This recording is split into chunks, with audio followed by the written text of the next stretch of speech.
Mais alors il y a quelque chose quand même dans ce David, il y a quelque chose de tellement particulier qu'on trouve rarement chez les gens. Il a frappé les regards de ce serviteur et il va dire à Shaoul, je connais un jeune homme, je connais, il habite là-bas à Bethléem et il a cette capacité d'être un homme de courage. Il est doué pour tout, pour la musique.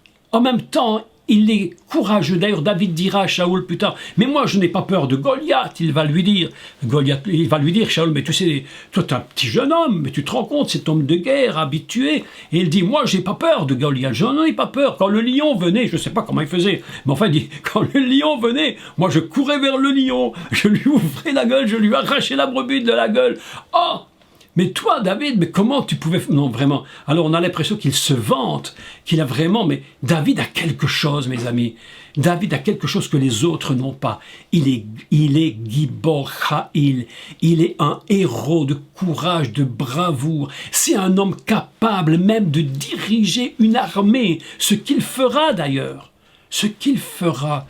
Il sera capable à lui seul d'aller devant le géant, de tuer ce géant, parce qu'il possède cette capacité incroyable et fantastique. Et en plus de cela, il était loin d'une onction royale. Vous imaginez maintenant, j'allais dire, l'ensemble de toutes ces forces qui vont gérer ce jeune homme. Un homme qui est fort, qui a un esprit de héros, un gars qui a une bravoure, un courage, mais en plus, joint à tout cela, ce qu'on appelle le Ruach, l'esprit de l'Éternel est sur lui. Et c'est lui que Dieu choisit. Nous apprenons une leçon, mes amis, nous apprenons une grande leçon. C'est qu'il ne faut jamais douter du plan de Dieu. Ne doutez jamais. Vous vous posez parfois des questions, moi je me suis posé aussi. Aujourd'hui je ne me les pose plus, mais je m'en suis posé pendant bien des dizaines d'années. Je me disais, mais mon Dieu, mais comment on va faire? Comment je vais faire? Que va-t-il se passer? Et je ne savais pas, mes amis. Je ne savais pas, et souvent nous ne savons pas que ce que nous sommes en train de vivre, écoutez-moi, c'est très important, ne doit pas nous mettre dans des états de stress épouvantables, quelles que soient nos situations. Ce que nous sommes en train de vivre, Dieu est en train de contrôler. David n'aurait jamais pensé qu'il allait aller au palais royal. Et en plus, c'était l'époque, c'est plus comme ça aujourd'hui, heureusement d'ailleurs. Il dit, mais écoute, si tu tues le géant, je te donne ma fille. Aïe, aïe, aïe, aïe, aïe. Et Shaoul n'était pas très clair dans l'histoire parce qu'il lui promet sa fille puis il la donne à un autre. Et puis bon, vous savez, Shaoul n'était pas clair. Mais enfin bref, voilà que il va aller au palais royal parce que le plan de Dieu s'accomplit pour lui. Il est loin pour être roi, il doit être à côté du roi. Même Shaoul est ce qu'il est, mais je crois que dans la présence de Shaoul, il va apprendre des choses. Il va apprendre certaines choses. Vous savez, mes amis, hier j'écoutais une émission, je ne sais pas si vous écoutez cette célèbre émission, je ne sais pas si elle passe au Canada d'ailleurs, ou en Suisse, je n'en sais rien, ou si vous la recevez peut-être, qui s'appelle Secret d'Histoire, avec Stéphane Bern. Alors moi, je regarde Secret d'Histoire, parce que je suis très passionné d'histoire, j'aime beaucoup ça, j'aime ces émissions très historiques. Et hier, il y avait une émission formidable sur le prince Philippe d'Angleterre, donc le duc d'Édimbourg. Et puis, c'était absolument extraordinaire, parce qu'on parlait de lui, et à côté évidemment, il rentre dans le palais royal, et à côté de la reine, et évidemment, il apprend des choses. Il doit apprendre. Eh bien, le roi David, il est dans cette situation. Dieu le prend de là où il est, il le met dans un endroit où il va apprendre. Mes amis, écoutez-moi bien, je vous exhorte fortement. Ne soyez pas choqués, ne soyez pas blessés. Je vais le dire dans un très vilain français, mais ne râlez pas sur vos situations. Dieu a tout sous son contrôle. Parfois tu te dis, mais pourquoi je me suis fait jeter dans tel endroit? Ne t'inquiète pas. Ne t'inquiète pas. N'en veux même pas à ceux qui t'ont fait quelque chose. Dieu sait pourquoi il t'a mis dans tel endroit. Dieu sait pourquoi il t'a mis dans une situation semblable. Il sait pourquoi quelqu'un ne veut plus de toi. Il sait pourquoi quelqu'un te rejette. Il sait pourquoi quelqu'un te jalouse. Il sait pourquoi quelqu'un t'aime. Il sait pourquoi quelqu'un te reconnaît et quelqu'un ne te reconnaît pas. Mais ça n'a aucune importance, mes amis. Je vous dis une vérité. Vous avez été trop loin pour abandonner. Vous avez été trop loin pour reculer. Aujourd'hui, là où vous êtes, vous devez continuer. Voilà que David se trouve dans une situation absolument qu'il n'aurait même pas imaginé. Même pas imaginé. Et que lorsqu'on fait le retour en arrière et qu'on regarde toutes les circonstances de la vie de David, eh bien on se rend compte que Dieu avait tout préparé d'avance. C'est ça le secret, mes amis. Dieu a tout préparé d'avance. Ne t'inquiète de rien. Dieu a tout préparé d'avance dans ta vie. Ne t'inquiète de rien. Ceux que tu as rencontrés, ceux qui ne veulent plus de toi, mais qu'importe, là où tu es à la bonne place pour les bonnes choses que Dieu a prévues de toute éternité pour toi. Voilà l'histoire de David. Voilà le secret de David.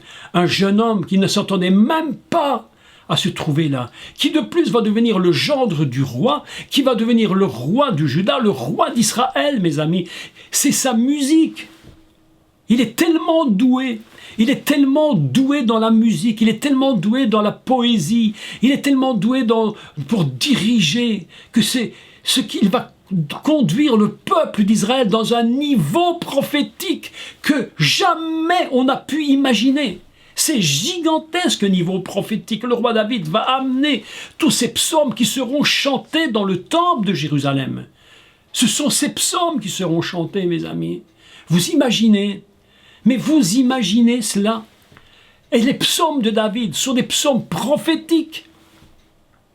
C'est ceux-là que l'on chante. Et voilà maintenant 3000 ans passés qu'on chante David.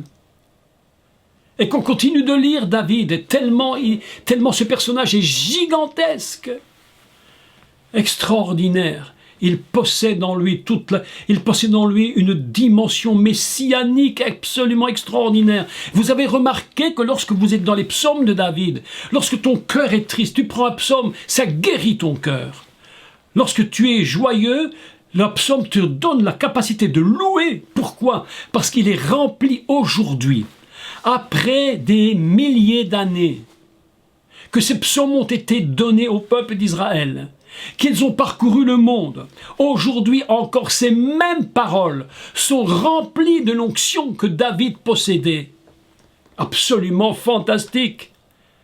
La même onction habite toujours les paroles.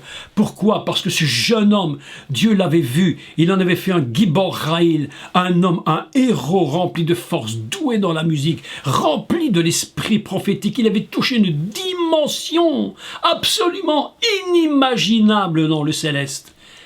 Il est véritablement Mashiach ben David, celui qui va unir la force avec Mashiach ben Yosef, et les deux forces mises ensemble, on va comprendre qui est le Mashiach Yeshua. C'est un grand, grand secret de Dieu. Dieu, à travers cette histoire de David et de Shaoul, nous apprenons la plus grande leçon qu'il ne faudra jamais que vous oubliez, mes amis. Jamais l'oublier.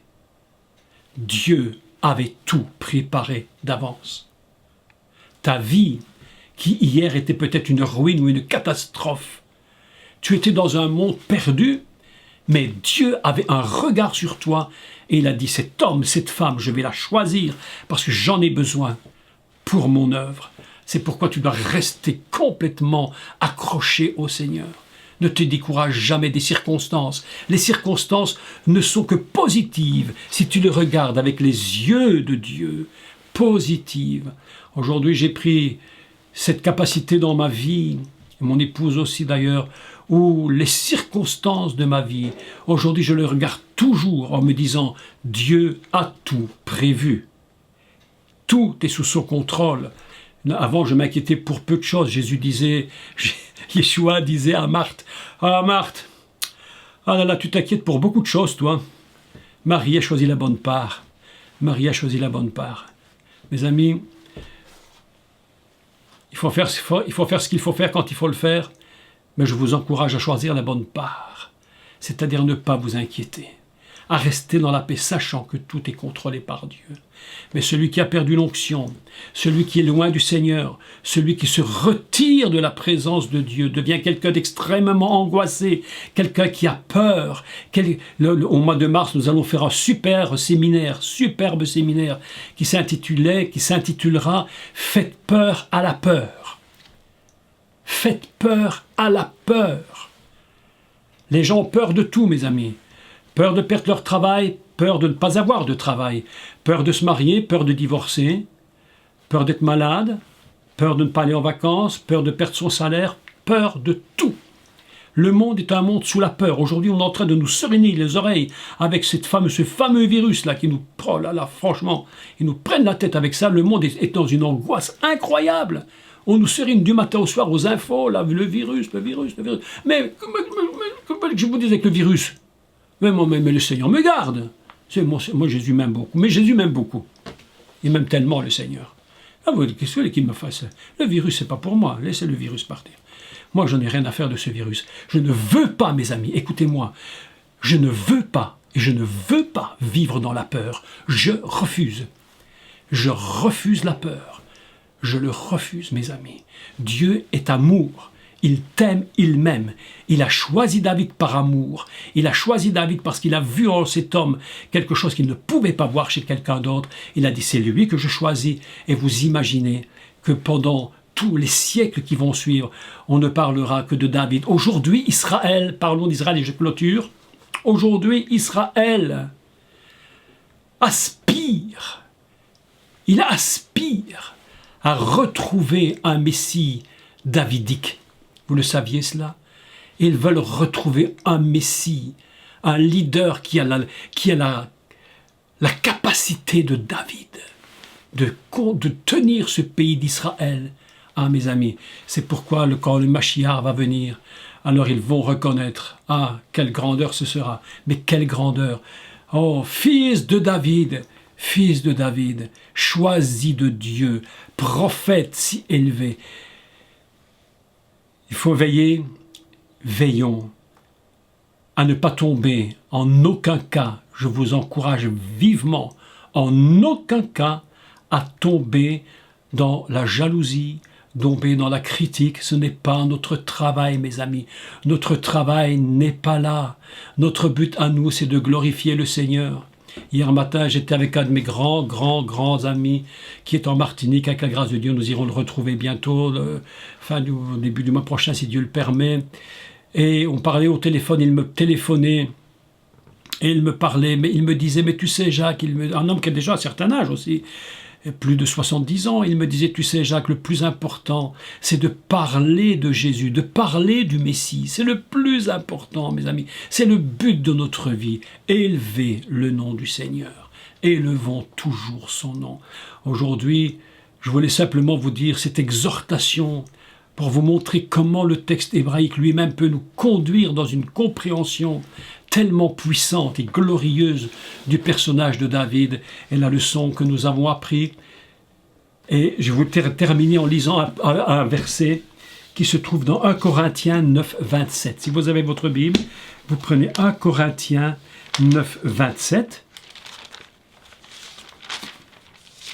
C'est une très grande exhortation.